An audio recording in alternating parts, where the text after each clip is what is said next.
It's a bright Wednesday morning, and this camouflage looking thing is actually the 2023 Perodua Axia. Now, unlike the way Perodua normally does it, today we are being given exclusive access to test drive this new car on public roads, show you everything that we can that's not covered up in swirly plastic, and give you first driving impressions out on the road. So if you'd like to know more about Perodua's new Axia, be sure to hit the subscribe button and hit the bell so you're notified every time we make a new upload. But for now, this is the new Axia.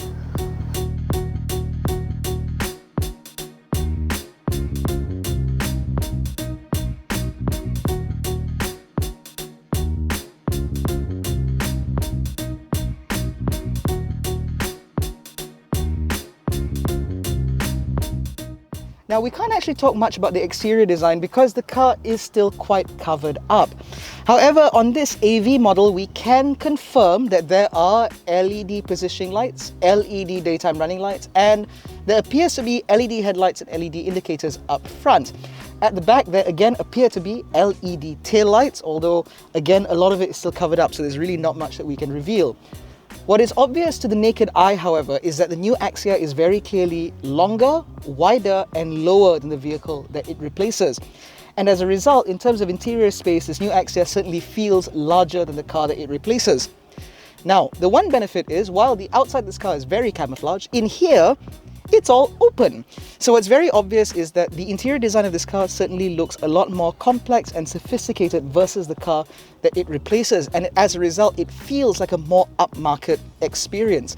Yes, the material quality remains hard wearing and a little bit unforgiving to the touch. However, the use of intelligent surfacing has resulted in, like I said, a more complex and more upmarket feeling cabin. This is further aided by the fact that you now get the same head unit that we've seen from the Perodua Ativa, in whatever size that is. You also get the same digital air conditioning controls from the Perodua Ativa in this AV model, and you even get a digital instrument cluster like what we've seen from the Ativa, the Alza, and other Perodua models. We also get a raised center console here with the lock and unlock buttons here, which I certainly quite like. And as a result, again, this interior feels just more posh. Aiding to that are actually the seats, which I think are of a similar design to what you get in the Ativa, because the materials are very similar with the red contrast stitching and the red striping across the thing. Although here we have like this fake suede / nubuck-like material, which actually feels really upmarket, especially for a car at this price point. In terms of overall space, the rear is very commodious, as this cutaway will now show you, where even sitting behind myself, I have plenty of headroom, plenty of legroom, and there's still space back there for practical items like bottles and cups, although there are no USB ports at the rear, which I think is a little bit disappointing.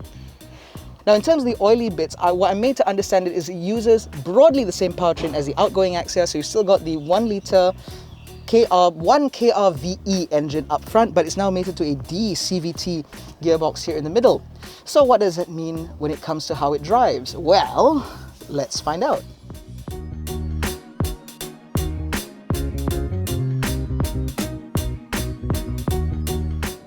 And now we're behind the wheel of the all-new Axia. Now, it's worth noting this is actually happening before the launch, and so the cars that we're driving around are currently all camouflaged, as you can probably catch one just there.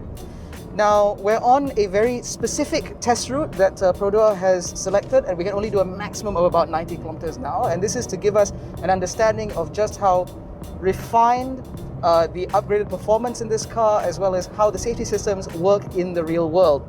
Now, I'm doing about 100 kilometers an hour at the moment, and what I can tell you is that in terms of NVH, this car has certainly improved significantly over the outgoing model. It is quieter, it is more comfortable than the vehicle before, and there's certainly a lot less intrusion in terms of wind noise. In terms of road noise, based on my experiencing in the back of this car, that remains relatively significant. However, it is still an improvement over the car that it replaces, and so this is a natural progression for Perodua. Now, in terms of the engine refinement, while certainly a lot of work has been done to try and improve the amount of sound intrusion from the engine bay into the cabin, unfortunately, there are certain aspects of a 3-cylinder engine that you simply cannot run away from. One of them is that very characteristic whine that comes in from the 3-cylinder, and that hasn't been eliminated for this car, although it's been managed. And for the most part, when you're driving sensibly, you really cannot tell that there's really much going on up ahead. A bit like what we got from the Perodua Axia. However, when you do get on it and you pin the throttle, and the DCVT pushes the revs up a little bit higher, that engine does become a lot more vocal. But what's very plain for us to perceive at least is that this is certainly an improvement over the outgoing vehicle. If you are benchmarking the old Axia in terms of NVH, in terms of road noise, in terms of wind noise intrusion, you will certainly be impressed at just how much of an improvement this new Axia represents. However, if you think that you are going to get a driving experience similar to what you've gotten from Perodua's latest models like the Ativa, the Myvi and the Alza, then I'm afraid I have to disappoint. It's not really going to be quite that quiet and quite that comfortable. But then again, one must remember this is an A-segment hatchback. This is Perodua's entry level for a lot of buyers, and in that regard, this car does punch above its weight.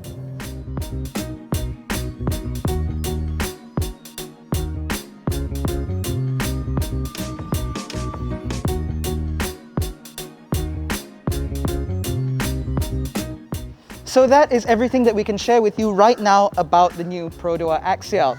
At the time of filming, and possibly at the time that you're watching this car is about a week away from launching, where we'll be able to share even more details about the new Axia. What we can share with you right now, however, is pricing. So the new Axia is expected to start at a little over 38,000 ringgit and top off at a little over 49,000 ringgit. That is a significant price increase over the Axia that this car replaces. However, Perodua justifies this because this car is larger than before, packs more features than before, and as an overall package, this car now presents up to 12,000 ringgits worth of additional value over the car that it replaces.